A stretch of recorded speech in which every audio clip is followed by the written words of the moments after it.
এই সুন্দর ওয়েদারে আজকে আমি ঝুড়ি নিয়ে চলে এসেছি শাক তোলার জন্য। বলো তো এটা কি শাক? এগুলো হলো কলমি শাক। দেখো দেখতে কত সুন্দর লাগছে। আমাদের পুকুর পাড়ে ও বেড়ার ধারে কত পরিমাণে হয়েছে দেখো শাকগুলো। এই শাকগুলো এত পরিমাণে হয়েছে দেখে আমার মন খুশিতে ভরে গেছে।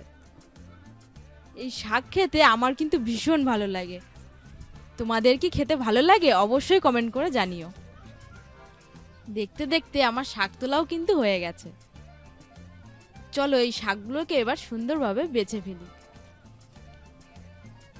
আজ কিন্তু চিংড়ি মাছ দিয়ে এই কলমি শাক রান্না করব। তার জন্য আমি এখানে বেশ কিছুটা চিংড়ি মাছ নিয়ে নিয়েছি। আমি এবার চিংড়ি মাছগুলোকে ভালোভাবে বেছে নেব।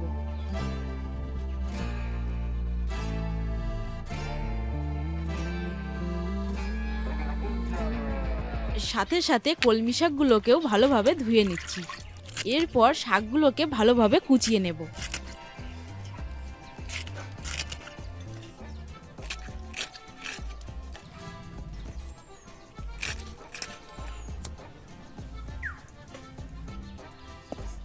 কড়াইতে পরিমাণ মতো তেল দিয়ে দুটো শুকনো লঙ্কা ভালোভাবে ভেজে নেব। এরপর দিয়ে দেব কিছুটা পেঁয়াজ ও সামান্য রসুন কুচি। পেঁয়াজটা হালকা ভাজা ভাজা হয়ে গেলে দিয়ে দেব চিংড়ি মাছ।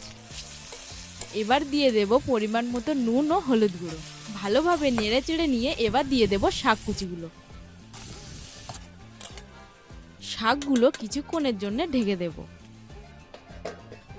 বেশ কিছুক্ষণ পর ঢাকাটা তুলে দেখে নেব শাকগুলো সিদ্ধ হয়েছে কিনা। আরও বেশ কিছুক্ষণ নাড়াচাড়ার পর আমার শাক ভাজা কিন্তু এখন রেডি হয়ে গেছে। দেখো দেখতে কতটা সুন্দর লাগছে। তোমরা কিন্তু এইভাবে একবার করে খেয়ে দেখতে পারো।